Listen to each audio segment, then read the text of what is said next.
I didn't expect the night to end with my entire world collapsing. We were supposed to have a quiet dinner. Just Sophie and me. No drama, no tension, just a calm, overdue conversation about why things felt off lately. She barely touched her food, swirling her wine like she was waiting for the right moment to drop a grenade. And then she did. "I cheated on you," she said, like she was announcing the weather. My heart didn't break. It just stopped, like my body forgot how to be alive. My fork clinked against the plate as it slipped from my fingers. She didn't flinch. I managed to whisper, "Why?" Sophie looked me dead in the eyes. Her lips curled into a smirk I'll never forget. I needed a real man. A real man. Those 3 words detonated something in me. I needed someone who doesn't just dream but acts. Someone who doesn't spend every weekend coding in his room with his startup buddies. I needed someone confident, exciting, someone who doesn't ask if I'm okay 100 times a day. Not a boy pretending to be a man. Every syllable felt rehearsed, like she'd been preparing this monologue for weeks. And maybe she had. I didn't yell. I didn't cry. I just sat there, stunned, while the girl I planned proposed to told me I wasn't enough. Not even as a person. But it got worse.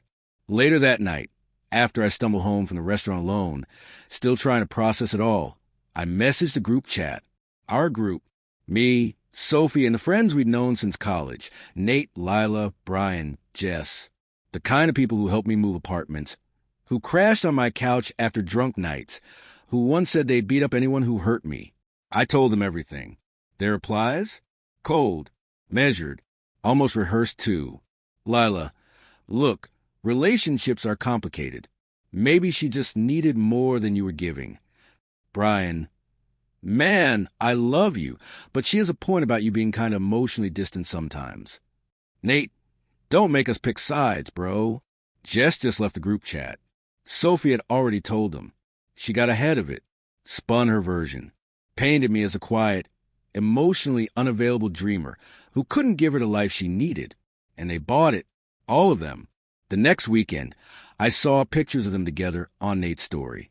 Her in his hoodie, Lila commenting, "You deserve happiness, Babe Red Heart."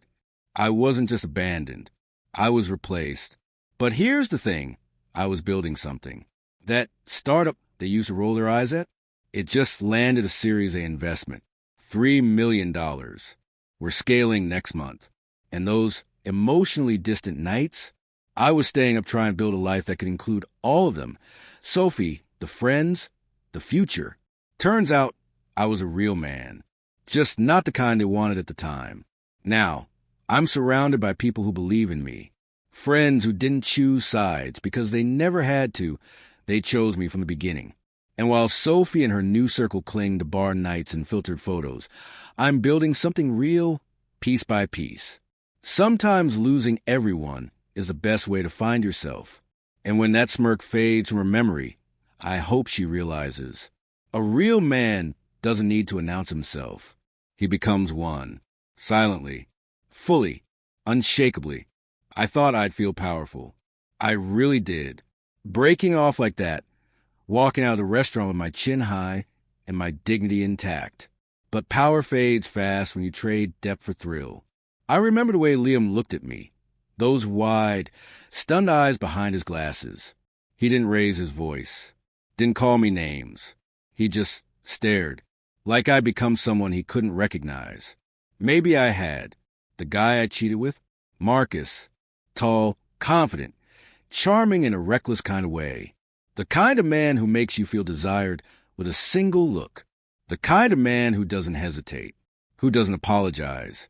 At first, I mistook that for strength. It felt good for a while. Marcus took me to rooftop parties, expensive bars, out-of-town trips where no one asked about real plans or quiet nights in. I told myself I was finally living, that this was what I deserved after years of waiting for Liam to grow up.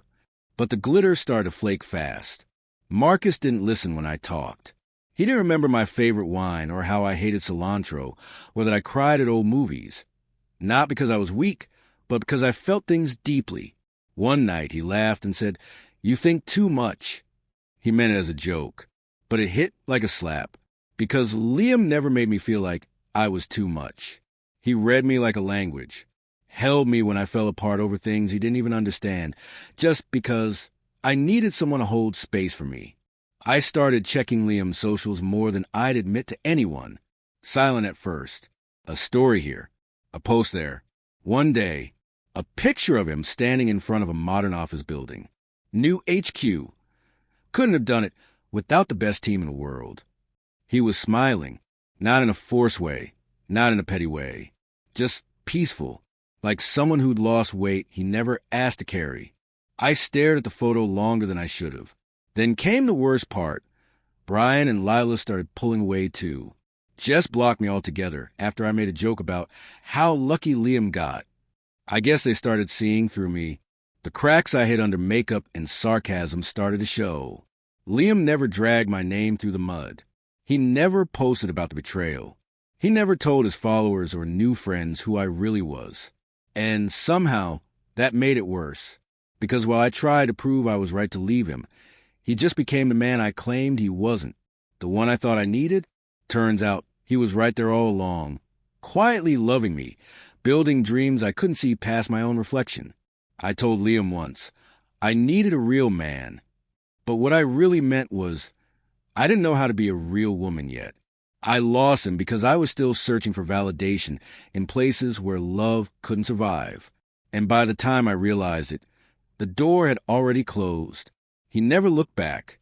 And now, neither can I. It had been almost a year since Sophie left. A full year since the rooftop restaurant.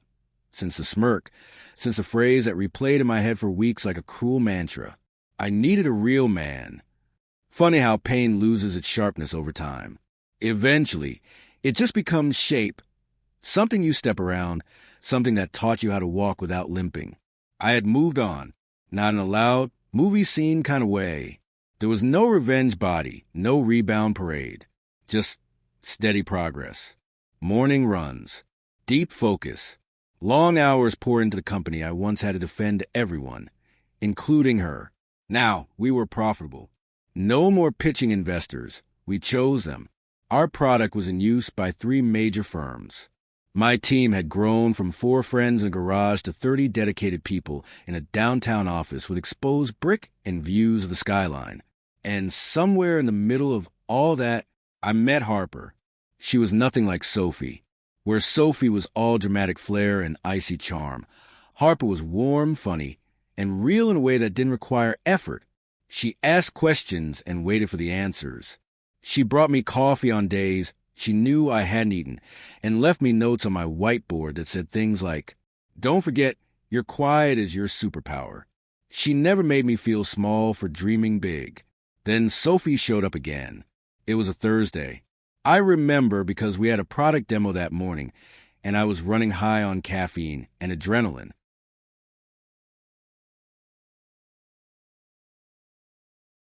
She waited outside the building. No appointment. No text. Just there. Same perfectly ironed hair. Same coat. She wore the night. She told me I wasn't enough.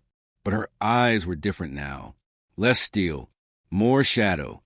"Hey," she said, trying to sound casual. I nodded. "Hey."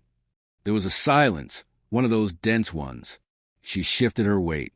"I heard about your company. Congratulations." "Thanks. You look good. Happier." "I am." More silence. Then, softly, "Can we talk?" I could feel Harper's name rise in my throat like a shield. But I didn't need it. "I don't think we have anything left to talk about, Sophie." Her face twitched. She wasn't used to being on the outside looking in. I made a mistake," she said, eyes shining. "I didn't know what I had until—" I cut her off, gently. "I did. That was the difference." She blinked. "You wanted a man who fit your idea of strong. I was becoming one who didn't need to prove it. You said you needed more, but what you really needed was someone you could control. That's not love." Her voice cracked. "You don't have to forgive me. I had to say it. I had to try." I looked at her, really looked. There was pain there now. Real pain. Maybe even regret. But I'd already buried that chapter. I hope you find peace, Sophie, I said, stepping back toward a revolving door. But don't come looking for me in your past. I don't live there anymore. And I walked away. I didn't look back, not because I was angry, but because sometimes healing is letting go of someone after they finally understand what they lost. Epilogue. Harper met me for dinner that night. She never asked why I seemed quieter than usual. She just smiled and reached across the table, squeezing my hand. That's what real feels like. Not loud, not dramatic, not performative. Just steady, present, real. And in that moment, I realized I didn't lose anything when Sophie walked away. She did. Would you like me to write Harper and Liam's future? Perhaps a proposal, a new conflict, or a glimpse years down the road? 2 years later, the vineyard glowed in golden hour.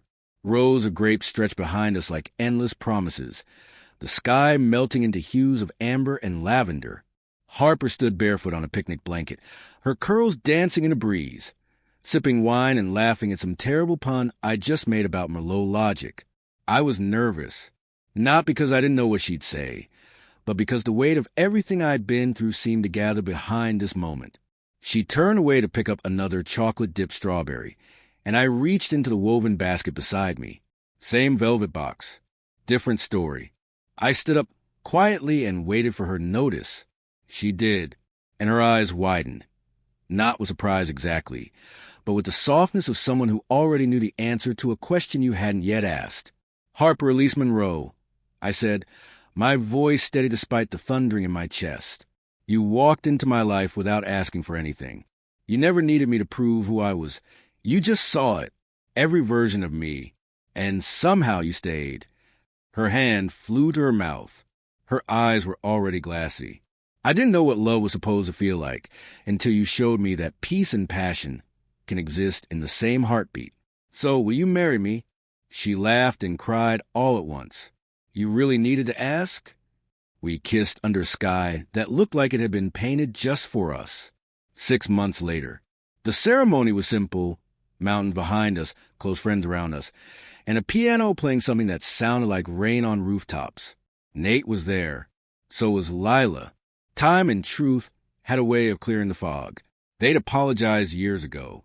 They knew now who I really was, who I'd always been. Sophie didn't come. She was invited, not because I wanted to hurt her, but because I'd long let go of the bitterness. I figured closure doesn't always need confrontation. It just needs courage. She never responded. Some wounds are too deep to stand in the sun. But as Harper walked down the aisle in a flowing dress that caught the wind like it had wings, I didn't think about Sophie. I didn't think about betrayal or loss or what it took to get here. I just thought, this is the life I was meant to build. Not for revenge. Not to prove anything. Just because this is what happens when you stay soft through the storm. Years later, I saw Sophie again one day. At a tech summit, of all places. She was working PR for a company trying to court mine. We exchanged polite hellos. Her eyes flicked to my ring, and then to the photo of Harper and our daughter on the lock screen of my phone. She's beautiful, she said. She is, I replied. Gets it from her mother. A beat of silence passed. She gave a small smile. You became everything I didn't think you would. I nodded. No, I became everything you didn't have the patience to see. Then I walked into the next meeting with my team, leaving the ghost of my past and the echo of her footsteps. Final words. The man she said I'd never become, I didn't become him to prove her wrong. I became him because the right woman believed I already was.